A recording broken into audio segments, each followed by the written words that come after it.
friends, it's Andrea. Welcome back to my journey to losing 100 pounds.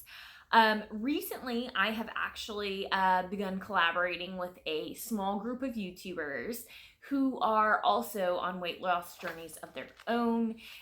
We are actually going to be doing a video series where we are tackling different subjects on weight loss and kind of in an effort to help you guys on your own weight loss journeys.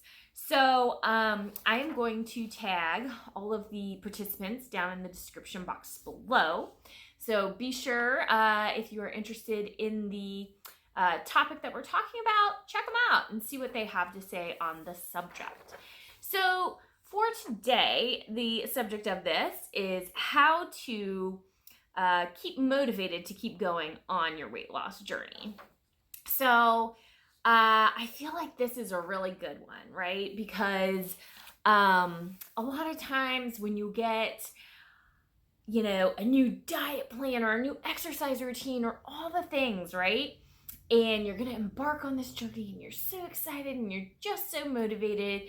But inevitably, there is going to be a time where that excitement wears off and it seems like a chore to eat the things that you're supposed to eat or to do the exercises that you're supposed to do, or life gets the best of you and you just don't feel like doing those things anymore, right?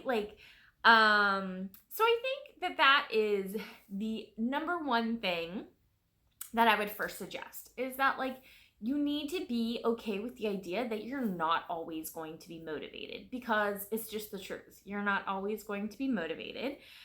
You're not always going to want to do the things that you need to do that, lead to weight loss. So there's no reason to, fight with that or to feel frustrated about it, because it's a normal part of the journey. So embrace it and just feel good about it. So the second thing that I would say is do a habit tracker. Yeah, do a habit tracker. So I actually have one that I do. It's just a real simple outline here. This is actually a little habit tracker that I am giving to my participants in my weight loss program. You can sign up at my website down below. I'll have that linked as well. But you basically just have whatever habits that you want to be tracking, and then you put X's for when you complete it. You can do a check mark, you can do a heart, whatever you want. So the habit tracker is actually really important so that you can really see when is it you're doing the things that will, lead to weight loss versus the times when you're not. A lot of times our brain wants to catastrophize, right? Is that a word? I don't know. But they want to think the worst of what's going on, right? You miss one workout and it's, oh my gosh, I'm never going to be able to do this. This is the worst. I'm the worst, or whatever the case is, right? So a habit tracker is really handy to really go and see, what is the data? Am I doing the things or am I not doing the things? I also really like the habit tracker because you can see where you have missed once. That can be an accident, right? That can be unforeseen circumstances that, I couldn't get my workout in or whatever, right? But when you have two misses in a row, that's when you're starting a new habit, right? And when you start a new habit, that's when you are going to be unmotivated to do the other things. So if you start the new habit of missing your workouts, you're going to be more motivated to stay in that particular, chain of events rather than trying to change it and start working out again, right? So I think a habit tracker is really important for that reason. So the next thing, when you are feeling low on that motivation, I think we're at number three. I would say get in the habit of asking yourself a question. That when you are feeling low on motivation and not wanting to particularly do the things that lead to weight loss, ask yourself this question. Do I have one good decision left in me? Right? Do you have one good decision left in you to just do the workout today. We're not making promises for tomorrow, next week, or doing all the things all the time. Just, do I have that in me right now? Can I drink one more glass of water? Can I maybe go to bed at a decent time tonight instead of binging Netflix? Do I have one good decision left in me today, right now? You know, sometimes it's just that point of reflection that we need to kind of get ourselves back in the mindset of who our best self is and who, you know, what we're trying to accomplish here, right? So that would be my next one. And my fourth and final thing would be to understand that motivation is not something to find. It's not. You're not going to find it under a pillow. You're not going to find it on a blog and someone's new and latest exercise routine. You're not going to find it in a kitchen cabinet. You're not going to find it. Like, it's just not something to be found. Instead, let me blow your mind.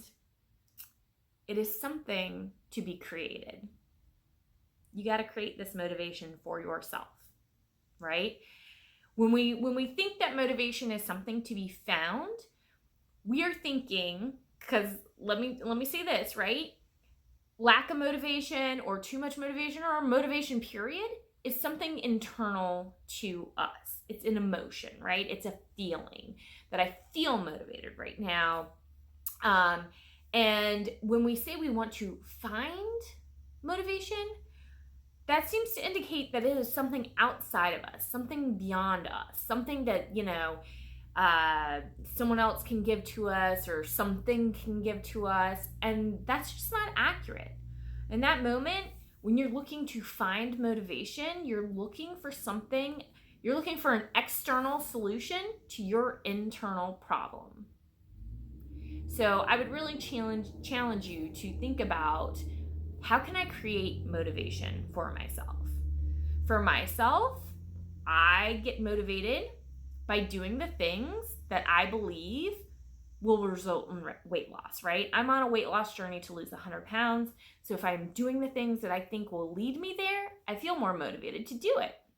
Now, let's also be real, though, that you can kill any motivation that you are creating for yourself by the thoughts that you think, right? So if I'm bebopping around and I think I'm creating lots of motivation because I'm doing all the things I got to do to lose the weight, right? And then I step on the scale and I don't see that that weight loss has happened. If I start thinking in my head, you're such a horrible person. You should have done that extra 30-minute workout. You should have this, you should have that. Just judging myself and my efforts. That's a quick way to demotivate yourself and to get yourself into a place where you don't want to take the actions, right? So I would challenge you. I wrote that down somewhere. Yes, here it is. Okay, here we go. So instead of seeing or thinking the thought that I'm doing all of the things, right, to lose weight, but I'm not losing weight. Very unmotivating. Like I don't feel like I want to continue to do all the things, right? Because my thought is I'm not losing weight. Whereas you could think the thought that I'm doing all the things and weight loss is inevitable. So it might not be happening today when I stood on the scale. But if I think to myself, it's inevitable if I just keep doing the things, like that makes me feel like, all right, let's just keep doing it because it is coming. I have that belief that it is coming. So anyways, that is my take on how to get yourself motivated again to do all the things. I wish you the best of luck on your weight loss journey. Guys, click subscribe to this channel so that you can check in for more of these videos. Also see where I'm at on my weight loss journey. And give this video a like. If any of this resonated with you guys, give it a like. And be sure, if you are interested in this topic, to check out the videos below. All right, guys. Until next time, I'll see you later.